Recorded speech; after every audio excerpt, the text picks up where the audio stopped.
Choose your friends, choose your future, choose life.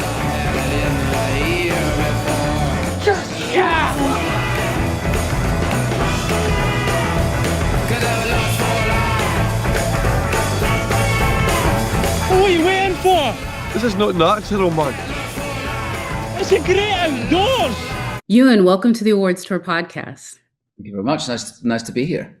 Yeah, I know you're in the middle of production and we don't have this much time, so I'm just going to jump into it.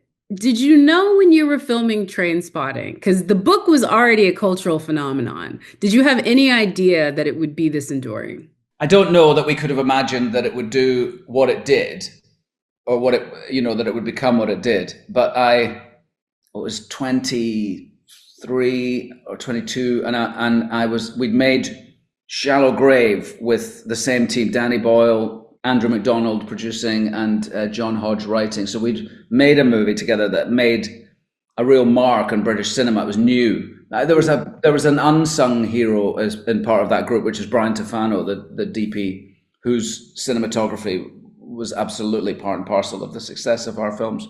Mm.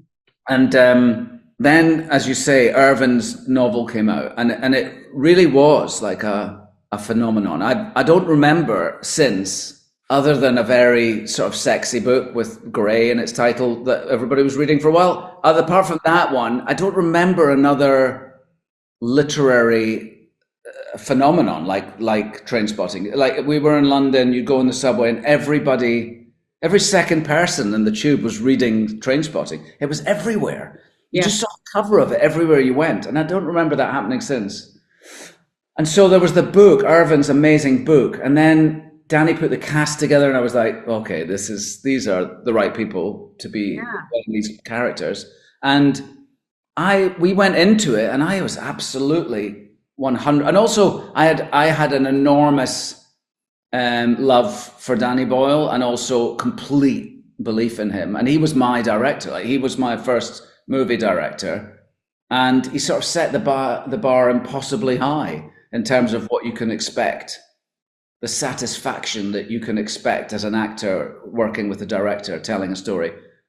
It's hard to. It was all downhill from there, because it was amazing. He knows how to do it and how to do it right. And I think I was in no doubt that we were going to be making a great movie. I didn't think about or concern myself about what it would do business wise, but how big it would become. But I knew that we were doing something special. I think that's true to say. Yeah, and it actually, I think, kicked off this very interesting point in sort of like that time where there was it was like a British invasion, because there was your movie and there was later with Guy, and then earlier, like there was just this moment, I feel, with British cinema, and I feel, or I should say UK cinema, where I feel like it all kind of did that. I remember you guys were at the like MTV Movie Awards and they were like impersonating the toilet scene where you're like climbing out of it. Like, it was like a cultural phenomenon to that point. And I just, now looking back on it, to your point, I don't think anything else is maybe going to touch it. But your pairing with Danny, now that you've kind of been able to look back on it, when you guys came back and did T2, what was the biggest difference and what was the thing that was most the same when you guys did that after that big break of time? It was 20 years later, we were in our 40s. I suppose I wanted that. I wanted the feeling back of that connection that we had, and I don't know that it can come back because it was all consumed. Like, I was Danny's actor, for those first three films that we all made together: Shallow Grave, Trainspotting, and then Life Less Ordinary. I mean, I was his actor, and I felt that was my identity. I felt like it was who I was, not just as an actor, but like as a person. I just felt like I'm Danny's actor, and then that stopped, and that was very hard to go through. So I don't know that it could ever be like it was then. I loved working with him on T2 and I loved it. And I think we made a really interesting movie. I agree. Yeah. For a long time, but it was an interesting film about something really deep in men and this sort of introspection. And I thought we did something quite interesting with it. Maybe we'll do T3, you know, when in the retirement home days. That would be my hope, is that we're all in some retirement home taking, like, stealing each other's drugs in our wheelchairs. You know what I mean? I think it could be quite funny. He is really on his trilogy bit right now. So I figure if maybe you pitch it to him right now, this is the time to Yeah. get him to say yes. The other thing I wanted to talk to you about this one is it still like, I don't know, you're Obi-Wan. Like, I just don't know. How often do you run across the train spotting people? Because I think at a time in your career, that was it for it. But then you've done so many big things like Moulin Rouge and Star Wars. That's like, is the train spotting folks now the like deep cut folks, or are they still pretty prevalent folks coming Well, up to I you? think it's still there. I mean, I still think this Star Wars is always going to, because Star Wars it's such a massive thing, and there's so many Star Wars fans, but and they're lovely because the films are so important to them, like really important to them in a way. It's always nice interacting with them, meeting those guys. I sort of corrected myself earlier. I was talking about the people that were there then in Britain, and that moment in time with the music, with Oasis and Blur and the Verve and Pulp and the music, and we were sort of we became like the movie beat of that time, and it was insane. It was just a mad, wonderfully mad moment of like, whoa. But I realized also my daughters have friends that love Trainspotting. They weren't there then. So it's not just about having been there in that moment. It's actually something else. It's that this reflection of that moment in this movie, Trainspotting, still does its job touching people, you know, which is great. Ooh, so what do they talk to you about it when it's your daughter's kids? Because for my generation, who was more contemporary with it, obviously I was watching the MTV Movie Awards, so you know how old I am. But they, like, we quoted the "It's Sorry Shite" being Scottish Yeah. thing. Like, that was such a thing. Like, you had to know that, like, you can't handle the truth. Seriously, I could still probably quote it if you put I me. love that. I love it. No, absolutely. It was such a thing. Yeah. It's So so what funny did because with the whole the whole movement for independent Scotland, of course, I'm like that speech is like the poster boy for that. Oh, you know.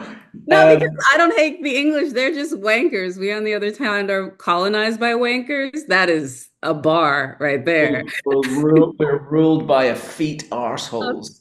What a great line. Yeah, I know. amazing. Yeah. But yeah, so what do they come up to you and talk to you about when they talk to you about Trainspotting? What are they most about it? Because they don't even know the drug culture that it was actually attached to No. at the time. No, I know. I just think well, I can't think of an instance where somebody's mentioned. I know that it's still watched, it's still seen, you know, people are, I mean, you could just see Clara, she posts up when something's out there with Trainspotting, or she reposts it or something. So it's like, I can see you know, she doesn't do that with a lot of my other stuff. So I don't know, obviously has a Cultural touch point. a place in her, you know, in her younger mind, you know. We did an episode of our other podcast called Rotten Tomatoes is Wrong about The Island, and David Ehrlich is a huge fan of that movie, like the IndieWire film critic. I'm curious from you, and your filmography is so deep and you have so many things in it that are beloved. What is the title when people come up to you get secretly excited because you're like, oh, this one's not a hit, but it is a B-side that I love dearly, and I love the people that love it. What is your B-side that people love?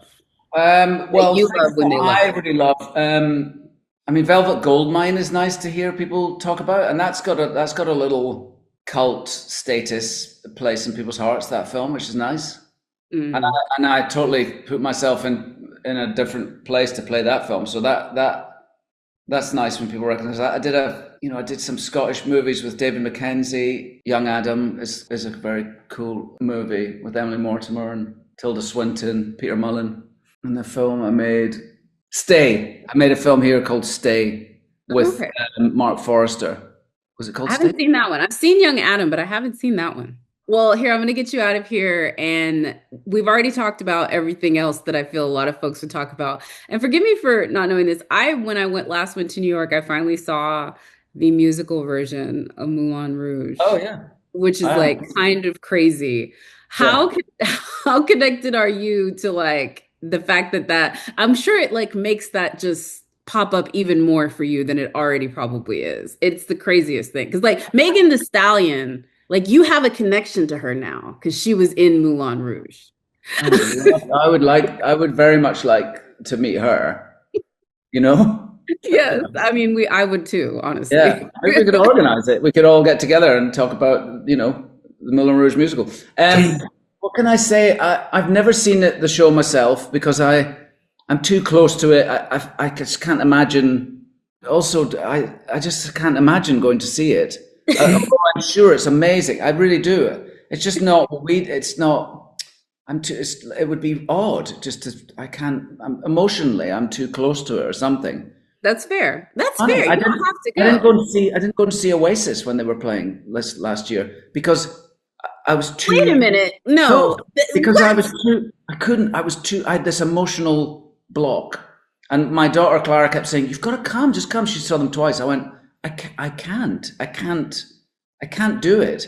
They were too important to me then, and I was. I don't know what. I wasn't scared that they would be bad. I wasn't scared. I knew they were nailing it, and I just couldn't bring myself to go and see. I couldn't do it. I remember interviews with you talking about Oasis back in Star Wars time. You've been like the hugest fan. I'm sorry, this is the most shocking thing I've ever heard in an interview. This is crazy. I couldn't do it. I don't know why. I had this emotional.